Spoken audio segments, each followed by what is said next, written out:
Breaking news చూస్తున్నాం.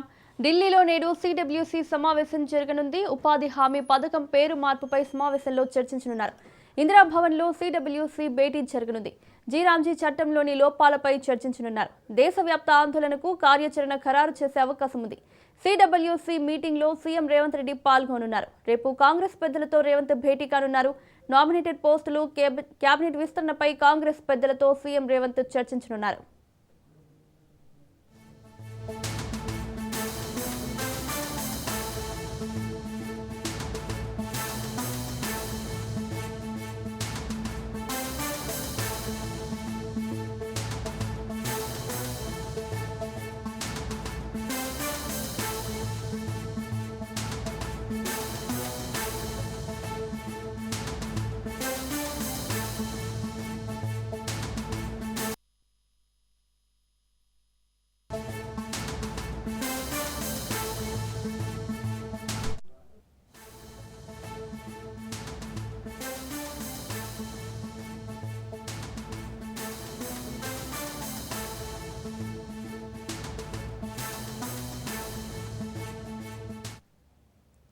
Breaking news చూస్తున్నాం.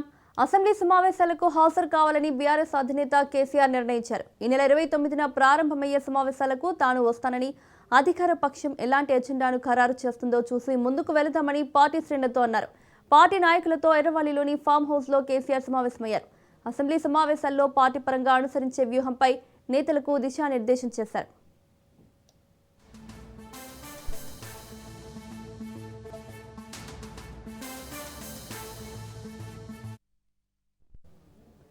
Palamuru Rangareddy project అంశంపై అటు అసెంబ్లీ సమావేశాల్లో, ఆ తర్వాత క్షేత్రస్థాయిలో బలంగా పోరాటం చేద్దామని కేసీఆర్ స్పష్టం చేశారు. కేంద్ర రాష్ట్ర ప్రభుత్వాల వైఖరి కారణంగా తెలంగాణకు అన్యాయం జరుగుతోందని ఆందోళన వ్యక్తం చేశారు.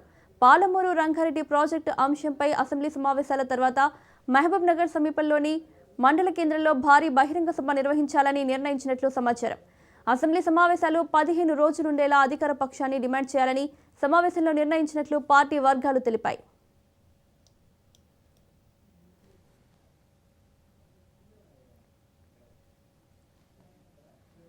నాటి నుంచి నేటి వరకు కాంగ్రెస్ పార్టీ తెలంగాణకు ఎప్పుడు ద్రోహమే చేస్తుందన్నారు కేసీఆర్. తెలంగాణ కోసం పుట్టిన బీఆర్ఎస్కు తప్ప మరే ఇతర పార్టీకి రాష్ట్ర ప్రయోజనాల విషయంలో పట్టింపు ఉండదన్నారు. నీళ్ల ప్రయోజనాల విషయంలో కేంద్ర రాష్ట్ర ప్రభుత్వాల వైఖరిని ఎండగడదామన్నారు. ప్రజల్లోకి వెళ్లి ఉద్యమాలు నిర్మిద్దామన్నారు. తెలంగాణకు జరుగుతున్న అన్యాయాన్ని అసెంబ్లీ వేదికగా వివరిద్దామని తెలిపారు. పాలమూరు రంగారెడ్డి ప్రాజెక్టుపై బీఆర్ఎస్ నుంచి పవర్ పాయింట్ ప్రెజెంటేషన్ ఇచ్చేందుకు పట్టుపడదామన్నారు.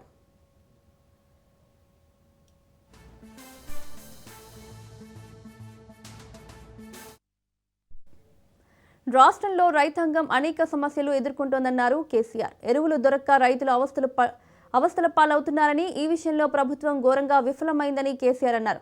రైతులకు బోనస్ ఇవ్వట్లేదన్న కేసీఆర్, కరెంటు కూడా సరిగ్గా రావడం లేదన్నారు. రైతాంగ సమస్యలపై అసెంబ్లీలో బలంగా పోరాడాలని పార్టీ నేతలకు సూచించారు. ఫార్మాసిటీ హిల్ట్ పాలసీపై సమగ్ర చర్చకు గట్టిగా పట్టుపట్టాలన్నారు. విద్యార్థుల ఫీజు రియంబర్స్మెంట్ రావడం లేదన్నారు. ఉద్యోగులు, రిటైర్డ్ ఉద్యోగులు అనేక సమస్యలు ఎదుర్కొంటున్నారని, వీటన్నింటిపై అసెంబ్లీ వేదికగా కాంగ్రెస్ను నిలదీయాలని సూచించారు.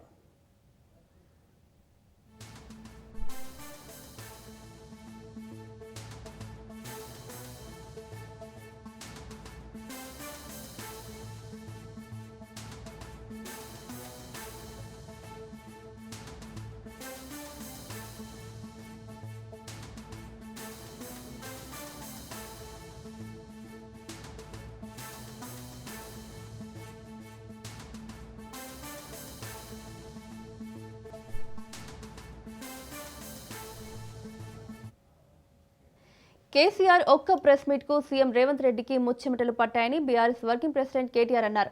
ఇక కేసీఆర్ అసెంబ్లీకి వస్తే రేవంత్ రెడ్డి గుండె ఆగి చేస్తారని ఎద్దేవా చేశారు.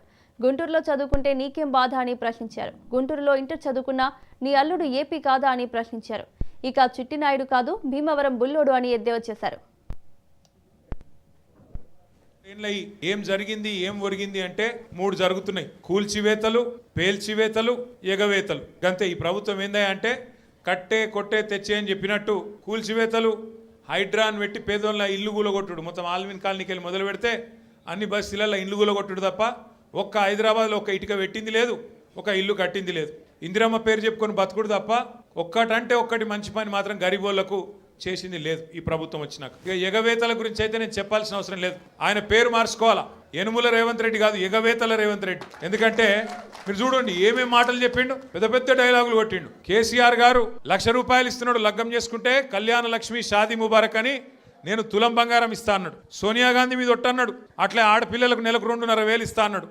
ప్రియాంక గాంధీ మీద ఒట్టన్నాడు. అయినాయా వాళ్ళకని వచ్చినాయా? 2,500 తులం బంగారం వచ్చిందా? ముసలోళ్ళని ముంచిండు. 2,000 పెన్షన్ 4,000 చేస్తా అని మాట్లాడిండు. వచ్చినాయా? ఇవేవి కాలేదంట. కానీ ఇప్పుడు 1,00,000 మంది ఆడోళ్ళని కోటీశ్వర్లు ఎత్తారట ఈ మొగోడు. ఆ పదవిలోకి వచ్చినోనికి సంతోషం ఉండాలి కానీ ఏడిపోయిందిరా నాయన. రోజు టీవీ పెడితే చాలు తిట్ల పురాణం తప్ప ఏముండదు. మీరు గట్టిగా అడిగిర్రు అనుకో, ఏమాయిరా బై 2,500 ఏడు ఉన్నాయని చెప్పి మీరు అడిగిరంక ఆడపిల్లలు పోయి మీ గుడ్లు వీకి గోటీలు ఆడుతా అంటాడు. వీడెక్కడ ముఖ్యమంత్రి? ముసలోళ్ళు పోయి ఏమాయిరా బై మరి 2,000 పెన్షన్ 4,000 ఎత్తానో, 100 రోజులు అంటివి నరక్తివి, ఏడవన్నావు తమ్మి అంటే నీ పేగులు తీసి మెడలు వేసుకుంటా అంటాడు. అట్లాగే మన విద్యార్థులు పోయి ఏమయ్యా మరి 2 లక్షల ఉద్యోగాలు అన్నావు, ఏం సంగతి అంటే నీ లాగుల తొండలు ఇడిచి పెడతా. వీడేం ముఖ్యమంత్రి, వీందేం భాష, నాకు అర్థమే కాదు. అరే 2 ఏళ్ళకి వెళ్ళి ఏం చేసినవారు అయ్యా నువ్వు అంటే, లాగుల తొండలు ఇడుస్తా, మెడల పేగులు వేసుకుంటా, గుడ్లు వీకి గోటీలాడతా, నీ అమ్మ నీ అయ్య గీదా భాష. నేనట మా అయ్య పేరు చెప్పుకొని బతుకుతున్నా అంట. అవు మా అయ్య గొప్పోడు, మా అయ్య తెలంగాణ తెచ్చిన మొగోడు మునగాడు, బరాబర్ చెప్పుకుంటా. తప్పేమున్నది? మా అయ్య పేరు నేను కాకపోతే ఎవడు చెప్పుకుంటాడు, నాకు అర్థం కాదు. మా అయ్య మొగోడు మునగాడు తెలంగాణ తెచ్చినోడు, బరాబర్ చెప్తా. మరి నేనేమంటున్నా, నువ్వు సకట్ పనులు చేస్తే నీ పిల్లలు కూడా నీ పేరు చెప్పుకుంటారు. నువ్వు లుచ్చ పనులు చేసినావు అనుకో, నీ మన్మడు కూడా నీ పేరు చెప్పుడే గాలంగా మన్మని అని చెప్పుకోడు. మంచి పనులు చేయి నీ పేరు కూడా చెప్పుకుంటారు. నీలాగా ఆయన మళ్ళా అంటుండు కేసీఆర్ నట ముఖ్యమంత్రి కానియాడంట. నేను కూడా మీ అందరికి ఒకటే చెప్తున్నా, మీ అందరి దయ ఉంటే, మీ అందరి ఆశీర్వాదం ఉంటే ఖచ్చితంగా కేసీఆర్ సంగతి ఇడిచిపెట్టు, నిన్ను కొడంగల్లో కూడా మళ్ళీ గెలవనీయకుండా చేసే బాధ్యత మాది. నిన్ను కొడంగల్లో మళ్ళీ గెలవనీయకుండా మళ్ళీ అసెంబ్లీకి రానియకుండా చేసే బాధ్యత పార్టీగా మేమందరం, ప్రజలుగా మేమందరం తీసుకుంటాం. నువ్వు మాట్లాడే మాటలు, చేసే రోత పనులు, వాటికి ఇలా ప్రజలు అసహించుకుంటున్నారు. ఖైరతాబాద్ ఎమ్మెల్యే దానం నాగేందర్ రాజీనామాకు సిద్ధమైనట్లు తెలుస్తోంది. ఆయన వ్యాఖ్యలు చూస్తే కొద్ది రోజుల్లోనే ఎమ్మెల్యే పదవికి రాజీనామా చేయడానికి సిద్ధంగా ఉన్నట్లు సమాచారం. 2023 అసెంబ్లీ ఎన్నికల్లో బీఆర్ఎస్ నుండి ఎమ్మెల్యేగా గెలిచారు దానం నాగేందర్. 2024 పార్లమెంట్ ఎన్నికల్లో కాంగ్రెస్ నుండి సికింద్రాబాద్ ఎంపీగా పోటీ చేశారు. దానం నాగేందర్కు అనర్హత వేటు పడకుండా ఆపడం కష్టమంటున్నాయి హస్తం వర్గాలు. టెక్నికల్గా దానం నాగేందర్ పార్టీ మారినట్టు ఆధారాలు ఉన్నాయని చర్చిస్తున్నారు.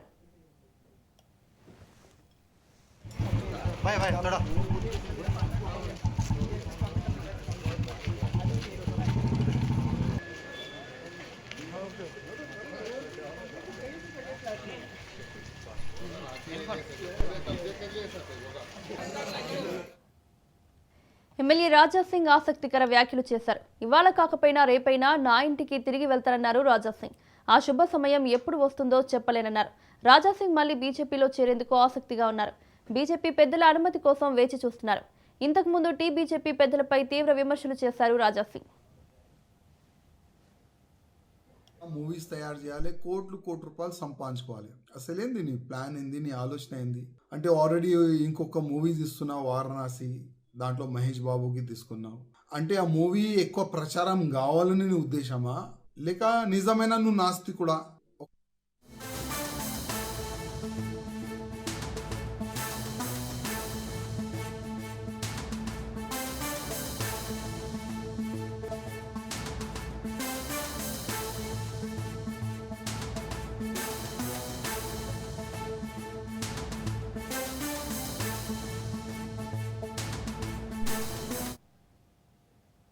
రాజకీయ ముసుగులో నేరాలకు పాల్పడితే ఊరుకోమన్నారు సీఎం చంద్రబాబు. చట్ట విరుద్ధమైన చర్యలెప్పుడూ ఆమోదయోగ్యం కావన్నారు. అక్రమాలకు పాల్పడితే టీడీపీ వారైనా కేసులు పెట్టి జైళ్లకు పంపామన్నారు. సెటిల్మెంట్లు, బెదిరింపులకు పాల్పడితే కఠినంగా వ్యవహరిస్తామన్నారు. రౌడీయిజం చేస్తే రాష్ట్ర బహిష్కరణ ఉంటుందని వార్నింగ్ ఇచ్చారు సీఎం చంద్రబాబు. రప్పా అంటూ ప్రజలను బెదిరిస్తున్నారని, జంతు బలి చేసి ఫ్లెక్సీలపై రక్తం చల్లి సమాజాన్ని భయభ్రాంతులకు గురి చేస్తారా అంటూ మండిపడ్డారు.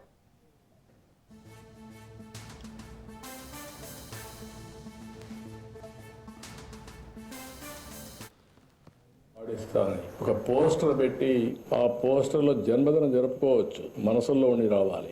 జరుపుకుంటే నాకేం అబ్జెక్షన్ లేదు. అదే సమయంలో ఫ్లెక్సీ దగ్గర నిషేధమైనటువంటి జంతు బలి చేసి ఆ జంతువును పైకి తీసి బ్లడ్ చల్లడం అంటే సమాజాన్ని భయభ్రాంతులు చేయాలనుకుంటున్నారు. ఆ రోజు కూడా మీరు పోలీసు వ్యవస్థ గుర్తుపెట్టుకోవాల్సింది, నేను ఏదైతే వివేకానంద రెడ్డి గారిని చంపినప్పుడు బయట ప్రపంచాన్ని నమ్మించారు హార్ట్ అటాక్ అని, అందరం నమ్మాం. నమ్మితే 2 రోజులకు నెక్స్ట్ ఈవినింగ్ నెక్స్ట్ మార్నింగ్ కి రివర్స్ చేశారు. అంటే ఒక నేరస్తులు నేరాలు చేసి ఆ నేరాలు వేరే వాళ్ళపై నేయడమే కాకుండా ఓసారి దానికి ఎల్బీ కూడా క్రియేట్ చేసుకుంటారు. వీళ్ళు నేరాలు చేస్తారు, అప్పుడు ఎక్కడో ఒక వీఐపీ దగ్గర ఉంటాడు. అంటే నేరం జరిగినప్పుడు వీటి మీద కేసు పెట్టనీయకుండా చేసే తప్పుడు పనులు ఇవన్నీ. వాళ్ళు ఎన్ని చేసినా మీరు ఒక్కటే గుర్తుపెట్టుకోవాలి, దొంగతనం చేసేవాడు కానీ, నేరాలు చేసేవాడు కానీ, ఘోరాలు చేసేవాడు కానీ ఎవిడెన్స్ లేకుండా తప్పించుకోలేడు. వాడు మనకంటే ఇంటెలిజెంట్ అయితే వాడు చేసి తప్పించుకుంటాడు. వాడికంటే మనం ఇంటెలిజెంట్ అయితే అక్కడనే పట్టుకొని ఇనిషియల్ స్టేజ్లోనే అరికట్టే పరిస్థితి వస్తుంది. ఇది నేను ఇప్పుడు చెప్పడం కాదు, పోలీసులకి డీజీపీ గారు కూడా చాలాసార్లు మాట్లాడుతున్నాం. ఆ విషయం మనం ఇటీవల కాలంలో 3-4 ఇన్సిడెంట్లు జరిగాయి. బంగారుపల్లిలో ఒక ఇన్సిడెంట్ జరిగింది. గుంటూరులో వాళ్ళ వెహికల్ కింద ఒక అతన్ని వేసి తొక్కించేసి వారుగా వారేసిపోతే తర్వాత అంబులెన్స్లో వీళ్ళు వేసిపోయి ప్రాణం కాపాడలేకపోతే మళ్ళీ వాళ్ళ బంధువులు పిలిపించి పోలీసులే అంబులెన్స్లో పెట్టి అంబులెన్స్ చంపేశారని చెప్పి నేరం మన మీద వేసే పరిస్థితికి వచ్చారు. ఇలాంటి ఆటలు సాగనీయం, ఫర్మ్గా ఉంటాం. నేను ఒకటే చెప్తున్నా, ఎవరైనా సరే వాళ్ళ పని వాళ్ళు చేయనండి, నాకే అబ్జెక్షన్ లేదు. వాళ్ళ పని కాకుండా ఇష్టానుసారంగా చేసి ఈ ప్రభుత్వం అసమర్థత చేతగాదు అని బ్లేమ్ చేస్తే మాత్రం ఎవరిని వదిలిపెట్టే పరిస్థితి లేదు. పోలీసులు డ్యూటీ పోలీసులు చేస్తారు. ఎవరైనా సరే ఒక పద్ధతి ప్రకారం ఉండాల్సిన అవసరం ఉందని చెప్పి కూడా మరొకసారి పోలీసులందరికీ విజ్ఞప్తి, రాష్ట్రం మొత్తం పోలీసు వ్యవస్థకే విజ్ఞప్తి చేస్తున్నాను. రఫరాఫాలు ఆడిస్తానని శాంతి భద్రతలకు విఘాతం కలిగిస్తే చూస్తూ ఊరుకోబోమని హోంమంత్రి అనిత అన్నారు. వైకుంఠ ఏకాదశికి వస్తున్న భక్తులకు పూర్తి స్థాయి భద్రత కల్పిస్తున్నామని ఆమె తెలిపారు. సోషల్ మీడియా చేస్తున్న దుష్ప్రచారాన్ని నమ్మొద్దని భక్తులకు సూచించారు. భూదేవి కాంప్లెక్స్ వద్ద తొక్కిసలాట జరిగిందని సోషల్ మీడియాలో స్ప్రెడ్ అయిన విషయంపై ఆరా తీస్తున్నామని అన్నారు. ఎవరైనా టీటీడీపై వదంతులు సృష్టిస్తే చర్యలు తప్పవని హోంమంత్రి అనిత హెచ్చరించారు.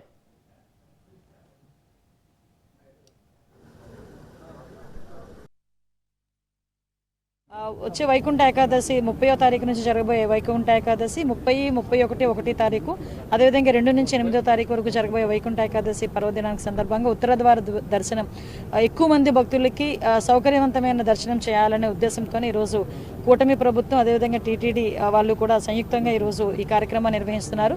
దీనికి భక్తులందరినీ కూడా సహకరించాల్సిందిగా మీ అందరినీ కూడా కోరుకుంటున్నాను. సోషల్ మీడియాలో ఏదైతే మాట్లాడుతున్నారో వాటిని తిప్పికొట్టాల్సిన బాధ్యత మా డిపార్ట్మెంట్ మీద ఎంతవరకు అయితే ఉందో వాటితో పాటు మీ మీద కూడా ఉందని పత్రికా వాళ్ళకు కూడా నేను విన్నవించుకుంటున్నానండి. ఎందుకంటే ఎవరో ఏదో రాస్తే దాన్ని బేస్ చేసుకొని కొన్ని ఛానల్స్ వాళ్ళు అదే నిజమని చెప్పి ప్రచారం చేసే పరిస్థితి వస్తుంది.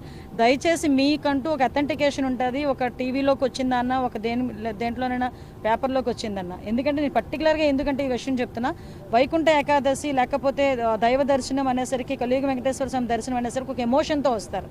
అదేవిధంగా చాలా దూర ప్రాంతాల నుంచి కొంతమంది నడుచుకొని వస్తారు, కొంతమంది దూర ప్రాంతాల నుంచి బస్సుల మీద ప్రయాసాలు తీసుకొని వస్తారు, చంటి పిల్లలతో వస్తారు.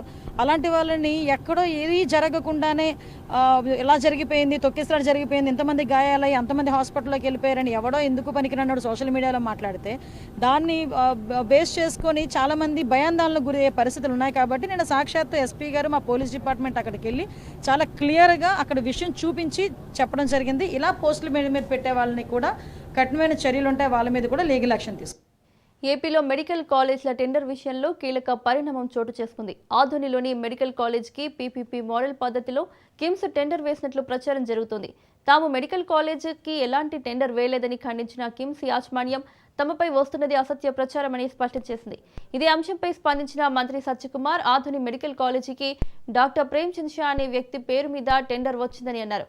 ప్రేమ్చంద్ షా కిమ్స్ హాస్పిటల్లో డాక్టర్గా పనిచేసినప్పటికీ దానివల్ల కిమ్స్ పేరు మీద టెండర్స్ వచ్చిందని భావించడం సరికాదని మంత్రి సత్యకుమార్ తెలిపారు.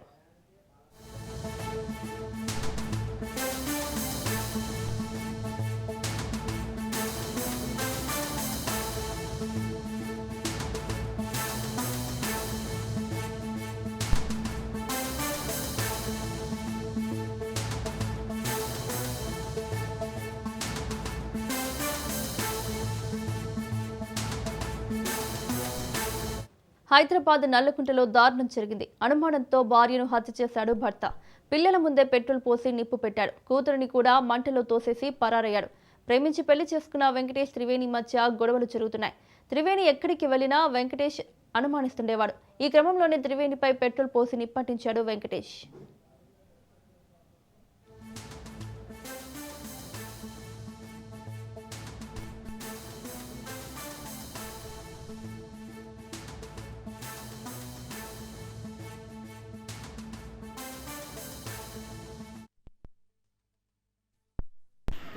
మా ఇంటి పక్క ఇల్లు ఇది. అమ్మాయి పేరు త్రివేణి, ఆయన పేరు వెంకటేష్.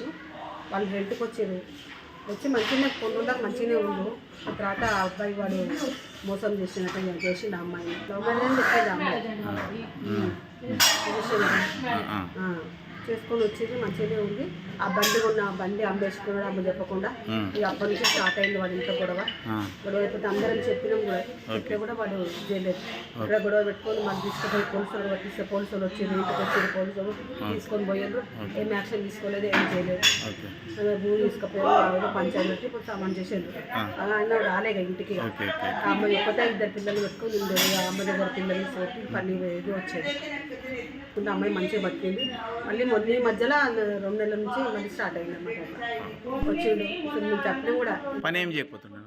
వాడు ఏం పని చేయకపోతుండే. అయినా బండి ఇప్పిస్తుండే. వాడు ఏం పని చేస్తున్నాడో ఏమో తెలియదు. అమ్మాయి ఇస్తే పని చేస్తున్నాడో ఏం పని చేస్తుందో ఎవరికి ఏం తెలియదు.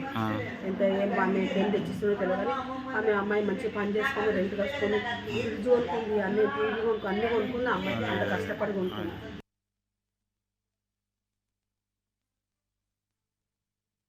నల్లకుంట పోలీస్ స్టేషన్ పరిధిలో 23వ తారీఖు మధ్యరాత్రి సమయంలో భార్యను పెట్రోల్ పోసి అతి కిరాతకంగా చంపిన భర్త అరెస్టు. త్రివేణి అనే ఆమె వెంకటేశ్వర్లు, వీళ్ళిద్దరు కూడా హుజూరాబాద్ నేటివ్ ప్లేస్ నల్లగొండ జిల్లా. సో వాళ్ళిద్దరు కూడా ఒక 10 years బ్యాక్ లవ్ మ్యారేజ్ చేసుకున్నారు. ఇతను ట్రాక్టర్ డ్రైవర్ గా పనిచేస్తుండే. డిసీజ్డ్ త్రివేణి అందులో కూలి పనికి పోయే క్రమంలో వాళ్ళిద్దరి మధ్య ప్రేమ వచ్చింది. త్రివేణి క్యాస్ట్ బై మంగళి, అక్యూడ్ ఏదైతే వెంకటేష్ నాడు క్యాస్ట్ బై ఎస్సీ మాదిగా. అయినా కానీ ఇద్దరు ప్రేమ వ్యవహారం పెద్దలను ఎదిరించి పెళ్లి చేసుకోవడం జరిగింది. మ్యారేజ్ అయిన కొద్ది రోజులకే ఇతనికి ఆమె క్యారెక్టర్ మీద అనుమానం వచ్చింది. సంసారం చేస్తూ ఇద్దరు పిల్లలు, ఒక బాబు 8 years, ఒక పాప 6 years కూడా వాళ్ళిద్దరికి పిల్లలు ఉన్నారు. గత 8 నెలల నుండి భార్యాభర్తల మధ్య మనస్పర్ధలు వచ్చి అతను దూరంగా ఉంటున్నాడు. డిసీజ్డ్ మృతురాలు ఇక్కడ హౌస్ కీపింగ్ దాంట్లో పని చేసుకుంటూ పిల్లల్ని పోషించుకుంటూ ఇక్కడ కిరాయి ఇంట్లో, అద్దె ఇంట్లో కిరాయి ఉంటున్నది. తప్పు చేశాడనే దానికి రిపెంట్ అదంతా ఏముండదు. తప్పు చేశాడు, దర్యాప్తు చేస్తాం, చట్ట ప్రకారం ఆయన మీద చర్య తీసుకుంటాం. 36 hours లోపు ముద్దాయి, వాస్తవంగా ముద్దాయి దొరకడానుకున్నాం. చాలా వేరబౌట్స్ లేవు, హుజూర్ నగర్ లేదు, ఎక్కడ కూడా వేరబౌట్స్. అయినా కానీ అతన్ని ఒక 36 రోజులు అరెస్ట్ చేసిన ఏసీపీ, ఇన్స్పెక్టర్ అండ్ దీంట్లో పనిచేసిన ప్రతి ఒక్క ఆఫీసర్ కు సిపి గారి తరఫున వాళ్ళకు రివార్డు కూడా ఇవ్వడం జరుగుతుంది. డాక్టర్కి ఏమి ఇంజూరీ కాలేదు. శివాజీ ఎస్కేప్. ఒకటే రూమ్ లో పండుకున్నారు. డైరెక్ట్ ఆ మీద పోశాడు. బాబు పాప మెలకతోటే ఉన్నారు. సో ఇమ్మీడియట్ గా మంటలు వేసే వరకు they came out. Nallakunta police station పరిధిలో 24 అక్రమంగా గన్స్ సరఫరాపై అనంతపురం జిల్లా పోలీసులు ఉక్కుపాదం మోపారు. ఈ దందాలో మధ్యప్రదేశ్కు చెందిన 3 నిందితులను ప్రసన్నయ్యపల్లి రైల్వే స్టేషన్ సమీపంలో పోలీసులు అరెస్ట్ చేశారు. ఇటీవల జిల్లాలో ఓ జిమ్ నిర్వాహకుడు భార్యను గన్తో బెదిరించిన తీరుపై పోలీసులు ఆరా తీశారు. బాధితురాలు ఇచ్చిన ఫిర్యాదు మేరకు 2వ పట్టణ పోలీసులు కేసు నమోదు చేశారు. గన్ వ్యవహారంలో తీగలాగడంతో అక్రమ సరఫరా వ్యవహారం డొంక కదిలిందని జిల్లా ఎస్పీ జగదీష్ అన్నారు.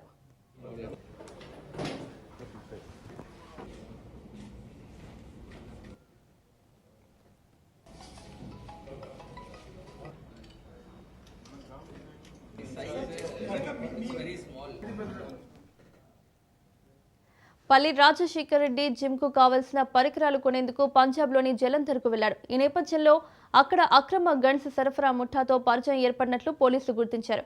ఈ వ్యవహారంలో నిందితులుగా ఉన్న రోహిత్ పర్మార్, శివం సింగ్, పరిహార్ అలాగే అనంతపురంకి చెందిన పల్లి రాజశేఖర్ రెడ్డిలను అరెస్ట్ చేసి రిమాండ్కు తరలించారు. జిల్లాలో అక్రమ నేరాలకు పాల్పడితే చట్టపరంగా కఠిన చర్యలు తప్పవని జిల్లా ఎస్పీ జగదీష్ హెచ్చరించారు.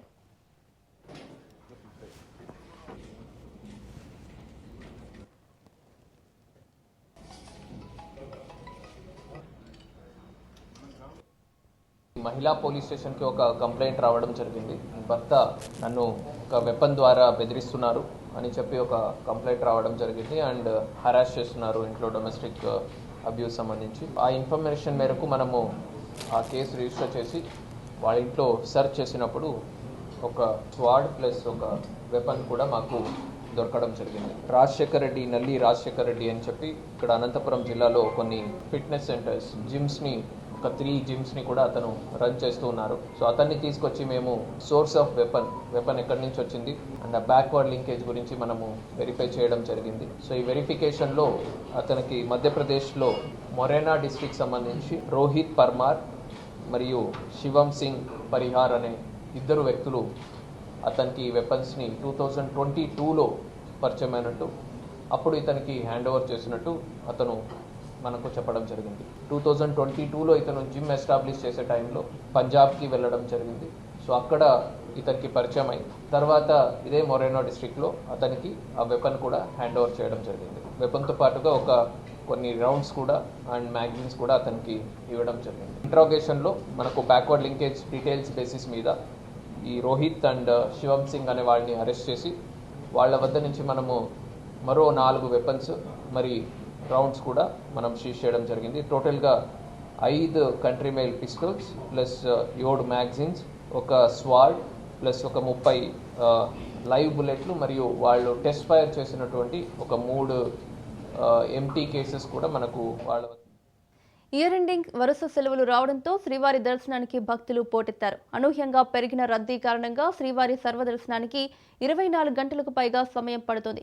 దీంతో అలిపిరి భూదేవి కాంప్లెక్స్ వద్ద ఎస్ఎస్డి టైమ్ స్లాట్ టోకెన్ల దగ్గర భక్తుల రద్దీ పెరిగింది. గంటకు రద్దీ పెరుగుతున్న నేపథ్యంలో క్రమబద్ధీకరణకు అధికారులు చర్యలు చేపట్టారు.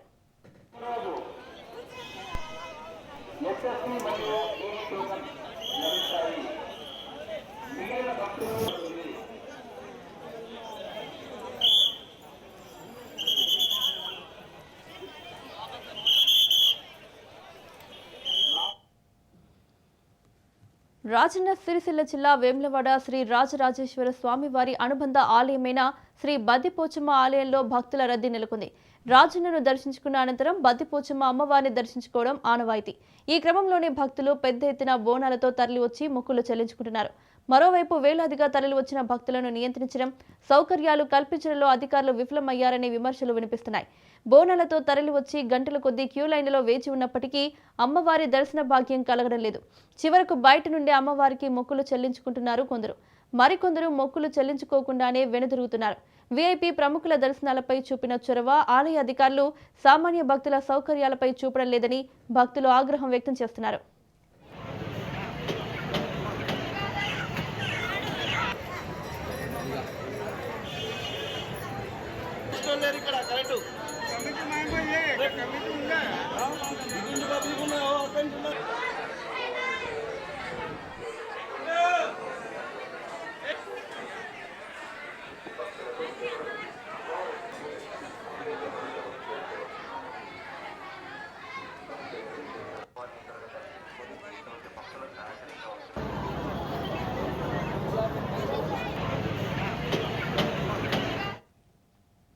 జగిత్యాల జిల్లా మల్యాల మండలంలో ఉన్న ప్రసిద్ధ పుణ్యక్షేత్రం కొండగట్టు శ్రీ ఆంజనేయ స్వామి దేవస్థానానికి భక్తులు పోటెత్తారు. వరుస సెలవు దినాలు కావడంతో భక్తులు తరలి వస్తున్నారు. సమ్మక్క సారలమ్మ జాతర సందర్భంగా కొండగట్టు ఆంజనేయ స్వామిని దర్శించుకోవడం ఆనవాయితీ. ఈ నేపథ్యంలోనే సుమారు 20,000 మందికి పైగా భక్తులు ఆంజనేయ స్వామిని దర్శించుకుని ప్రత్యేక పూజలు నిర్వహించారు. ఉదయం నుంచే ఆలయ పరిసరాలు భక్తజనంతో కిటకిటలాడుతున్నాయి. భక్తులకు ఎలాంటి అసౌకర్యం కలగకుండా ప్రత్యేక చర్యలు తీసుకున్నారు ఆలయ అధికారులు.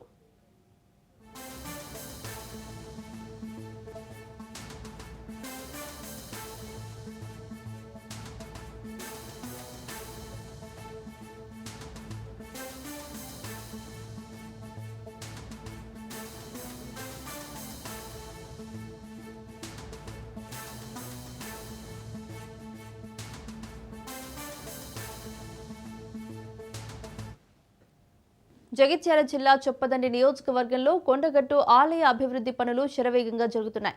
AP deputy CM Pawan Kalyan చొరవతో టీటీడీ నుంచి మంజూరైన భక్తుల వసతి గదుల నిర్మాణానికి సంబంధించిన పనులు ప్రారంభమయ్యాయి. రాబోయే శంకుస్థాపన కార్యక్రమానికి ముందస్తు చర్యగా భూమి చదును పనులను అధికారులు చేపట్టారు. టీటీడీ చొరవతో ఆంజనేయ స్వామి ఆలయానికి వచ్చే భక్తులకు మరింత మెరుగైన వసతి సౌకర్యాలు అందనున్నాయని అధికారులు తెలిపారు.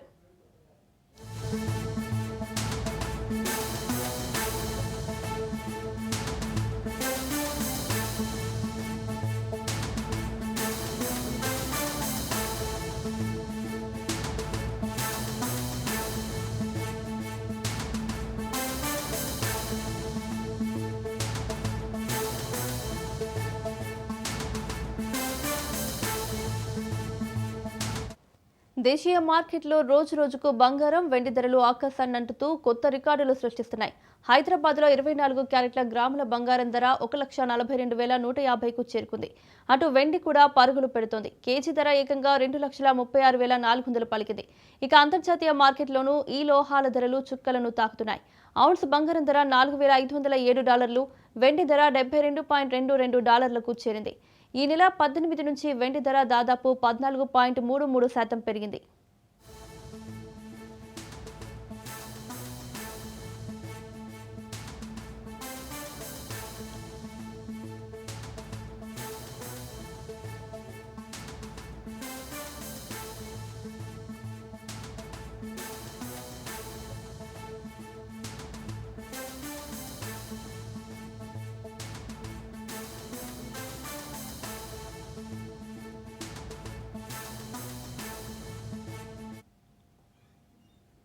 క్రికెటర్ వైభవ్ సూర్యవంశీ బాల పురస్కారాన్ని అందుకున్నాడు. రాష్ట్రపతి భవన్లో రాష్ట్రపతి ద్రౌపది ముర్ము చేతుల మీదుగా ఈ అవార్డును ప్రదానం చేశారు. ప్రధానమంత్రి రాష్ట్రీయ బాల్ పురస్కార్ దక్కిన జాబితాలో క్రికెటర్ వైభవ్ సూర్యవంశీ నిలిచాడు.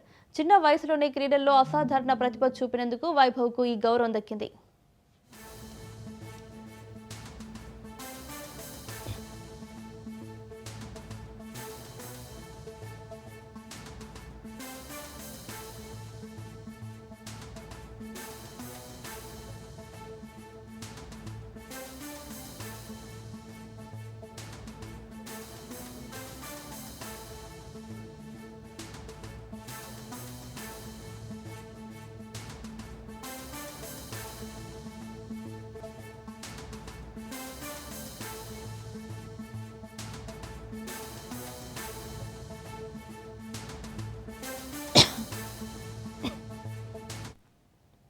తిరువనంతపురం వేదికగా శ్రీలంక మహిళలతో జరిగిన 3వ టీ20లో 8 వికెట్ల తేడాతో భారత్ ఘన విజయం సాధించింది. దీంతో ఉమెన్ ఇన్ బ్లూ మరో 2 మ్యాచ్లు మిగిలుండగానే 3-0 తేడాతో సిరీస్ను సొంతం చేసుకుంది. 113 పరుగుల లక్ష్యాన్ని భారత్ కేవలం 2 వికెట్లు మాత్రమే కోల్పోయి 13.2 ఓవర్లలో ఛేదించింది.